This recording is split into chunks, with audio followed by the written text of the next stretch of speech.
Hi and a very warm welcome to the Grassroots Weekender show. We're into Sunday. Hope everyone's keeping well out there and you're not doing too much. Well, you shouldn't be, should you? Because at the end of the day, you've got work all this week. If you're lucky not to have a job, that is. So you've got to take it easy, put your feet up, relax, and just wait for tomorrow to start and commence your job again. And before you know it, the weekend will be on top of us again, and the new Premier League season. Wow, hasn't it flown? Are you happy with all your new signings? I know Everton made a few. Liverpool, let's see. But to be honest, when I saw their pre-season, not just against Arsenal, Man United, you don't worry who they play. It's just the way you play. And to me, it seems like the players had a little bit more freedom.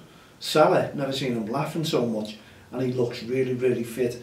So I do believe he's going to be some sort, if he can stay fit, without injuries throughout the season, he's going to be top dog, I'm telling you now. He just looks as if he's enjoying his football. He's laughing and joking on the bench. I've never seen all that. With the players, really making the most of things.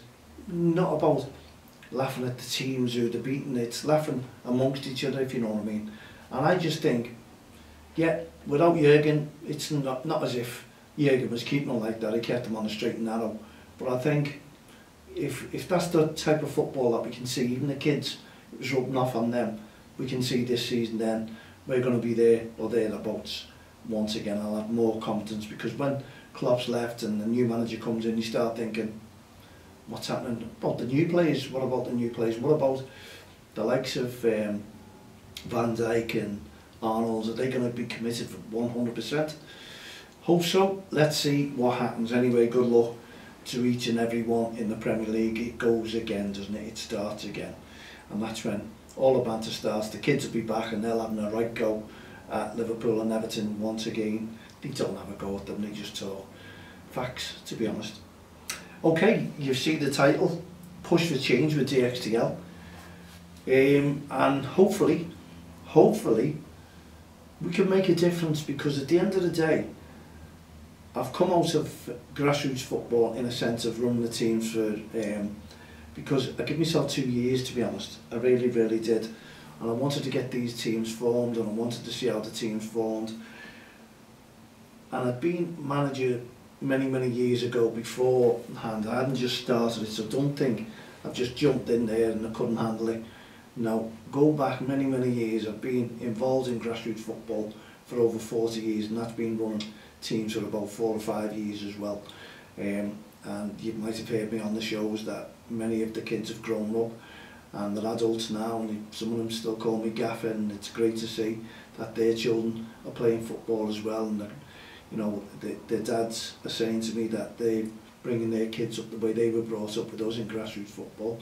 That means a lot to me, that really does, and that means that they want to follow the don't cross the line and what we stand for. And it's standing for everything that we agreed, and really it's, you know, it's not just your referees, because what we say is don't cross the line in any sport really. And what we want to try and do is peg you back and bring to your attention that we have a zero tolerance campaign towards aggressive behaviour, verbal abuse, racist comments and bullying within grassroots football or within any sport. And people get in touch with me, even girls who were running Morris dance classes are saying parents are extreme sometimes, you know, how do you deal with this situation, what would you say, what do you do? And we do, it's not like we're an advice line, but what we try and do is make sure that we believe that the kids are out there to enjoy themselves and develop their skills.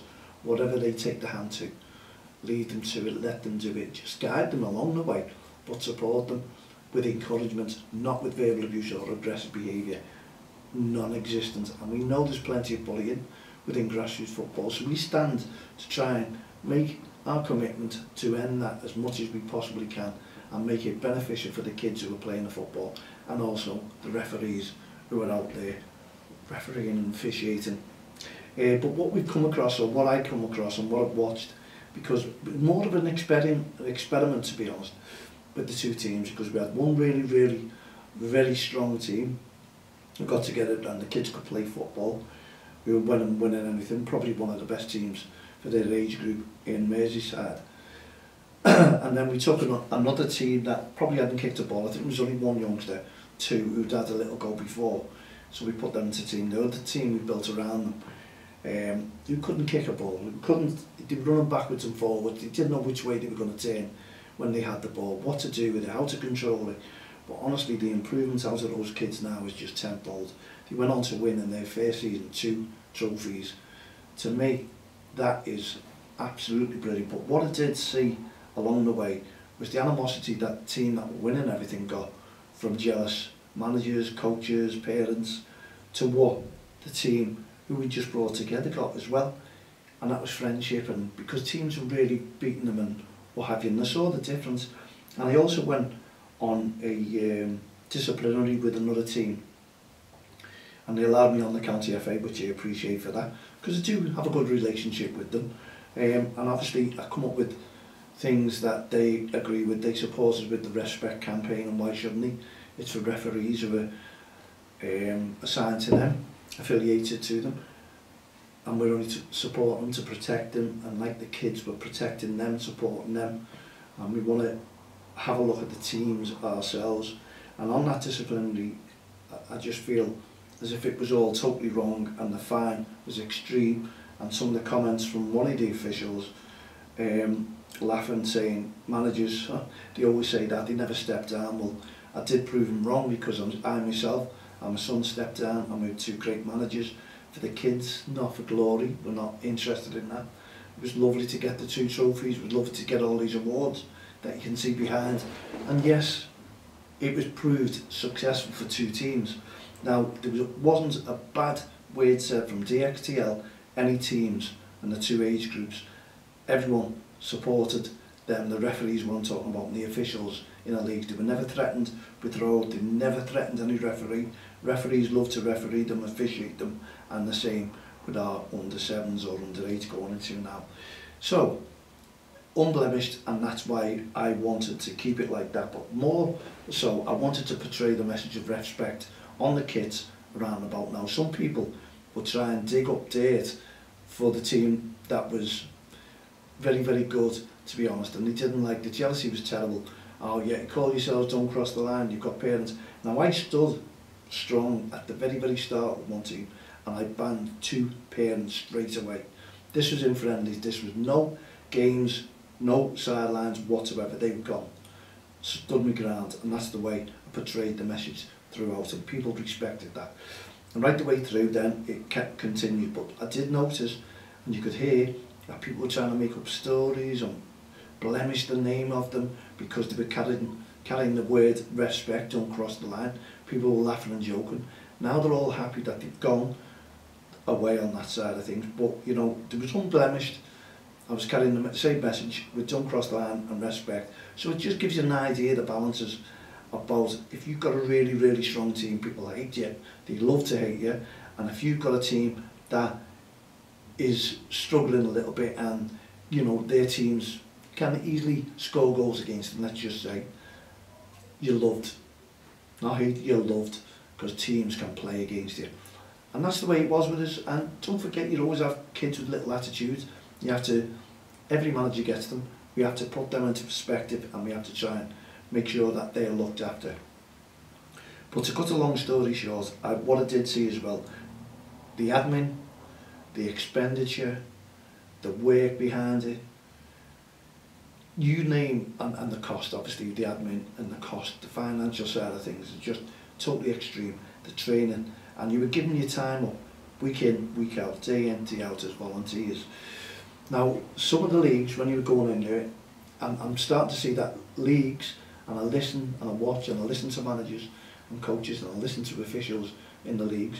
Leagues are starting to get a lot of power dictating, because they look, we're supported by the county FA because we supply all the teams. So look after us, we do what we want, and the county FAs will not go against them. Whatever they say is go, that will go.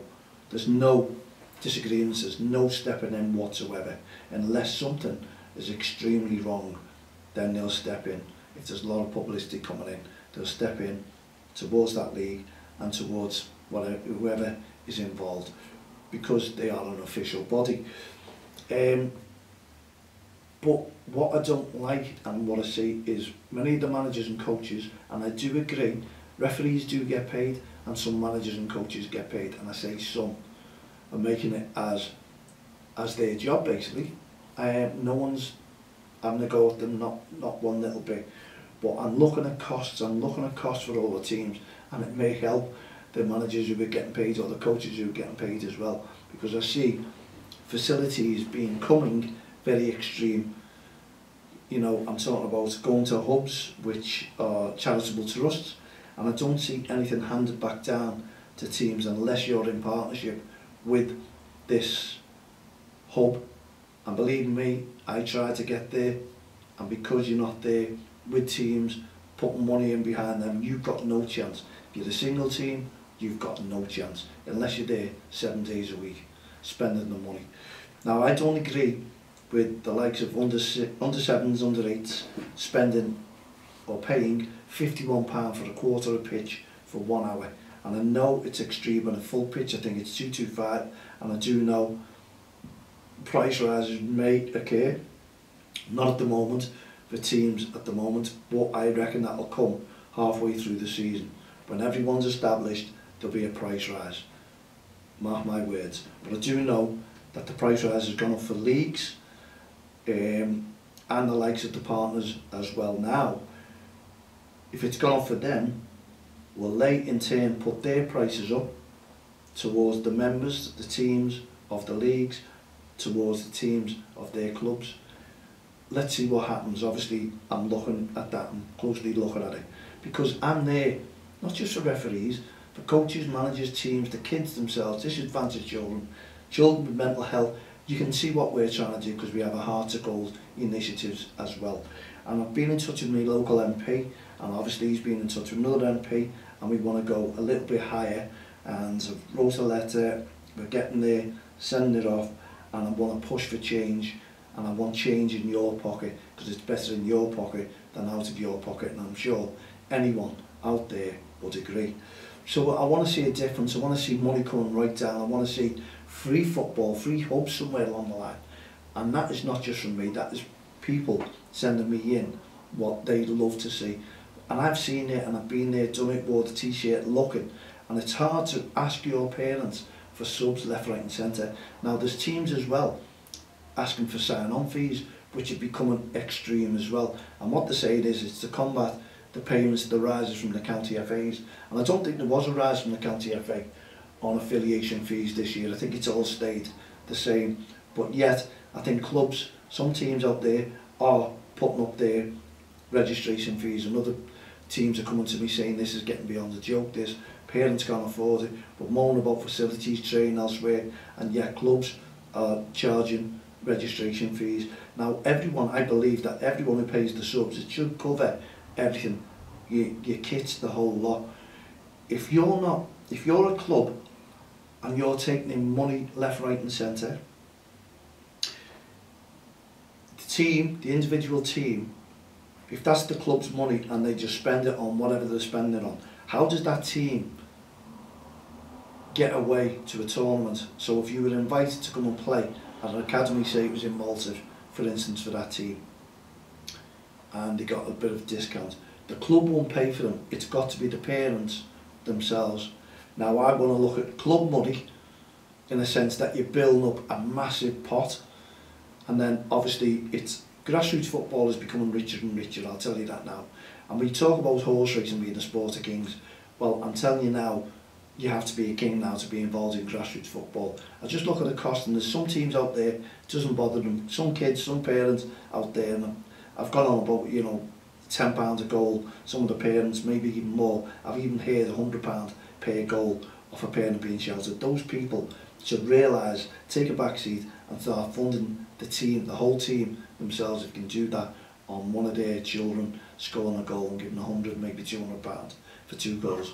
Wrong, totally wrong. And I think clubs should stand by me and tell me, or tell them, that we are not accepting any money for any goals whatsoever. It's not allowed within this club. It degrades all the other teams who can't, players who can't afford it. I'm there for every one of you, every player, every manager, every coach out there. This is not just about me. This is about everyone, every team out there, every team who are forking money out left, right and centre. Teams that can't afford to do something for disadvantaged children. I know there's clubs out there who do something. Get in touch with me, Mal at don'txtheline.com, with your ideas as well. How you help the teams, how you help the kids, what you put back into the kids, what subs, what do you give back, what feedback do you give them, what do you know, discounts, any discounts, what do you do to make it affordable, and how can the teams go away playing abroad? What's the most you've got in your pot? And I know all books are open and honest, but we can all put things down and all start saying, right, this team went to a tournament, we thought we'd play that, we thought we'd donate this much. It's all the members' money once again. It's all the members' money, so someone really should put it to everyone what they want to spend it on. Now, I always believe that if you've got a club and 10 teams, something like that, you should have them in a pot. You should have the teams. So if they raise money from a sponsor and the kit that they got costs so much, because I know clubs are doing their own kits now, then they should have a pot of what is over. That should go on there. They should be allowed to fundraise, and the subs shouldn't be extreme, they should be affordable. Should go to the club for whatever they need, equipment, things like that, because there's that many players, that is affordable. But I'm not talking a lot of money, because I was charging £20 and all that included the referees. We only had 7 players and we paid for the affiliation, the insurance, and one spot the ball for £100 was done to help to fund. And what the kids done, or the parents done, if we had training, which the extreme training was, we asked them to donate so much money to let the kids do that for 1 hour. So they all put in. So that was on top of their subs of £20. But then I discounted the subs from £20 to £15 while they were paying the extra for training. Because once all your fees are paid, nothing's going out. Now, if you wanted to go and send those players away, then you'd have a nest egg and then tell every parent, this is what's going to cost, and not that is all going into the pot to send the team away to play in academies, and then there'll be discounted prices, and then you look, because you can go to a booking a tournament and the discounted prices for parents and what have you to go on them as well. I've been there, done it. I took teams to Ireland and know the ins and outs of booking and looking around for the cheapest rates. I really, really do. I took it on, and I've done it for many, many years, so I do know what I'm talking about. Now, there's many out there that's overcharging kids. Clubs are getting richer, leagues are getting richer, the kids are getting poorer, and the parents are getting poorer for teams. So let's push for change. Let's work together and see what we can do. I'm not slating anyone to say, oh, my team's got this much. And then they will say it, because they'll be a little bit taken aback at what's happening and what we're trying to do here. We're making football more affordable, if not free. So you don't have to charge these extreme prices for coaching, managing, putting into the pot and paying out things that we shouldn't be paying out for. You know, and I know the pitches cost money, and I know everything costs money, but come on, let's put it into perspective and let's just work it out. Because as I said, the way I was doing things, I wasn't trying to take money off the parents, and they'll tell you themselves they were in pocket more than out with me. But I did fold the 2 teams, and that is the way to be, because I want to see and I want to do something about it, and I do want to push for change in your pocket, not out. Please get behind me, Mal at don'txtheline.com. If you like what I'm trying to do, get involved. If you don't, just don't get involved. You don't have to sleep me. Simple as that. You just work with us. We don't cross the line, and we can make a difference. If you want to get involved, Mal at don'txtheline.com. Add me as a friend on Facebook, Twitter, LinkedIn, or the social network sites, and then just send me a message. Mal, I want to push for change, and we'll go from there. We'll be back again on Friday week, hopefully not with our young commenters, but with a probable guest, because the Premier League is coming up and we're getting there very, very closely indeed. So I'd just like to say thanks for tuning in for over the weekend, the Friday, Saturday and Sunday show. We'll be back again on Friday coming. For myself, Mal Lane, all the team at the Grassroots show, don't cross the line.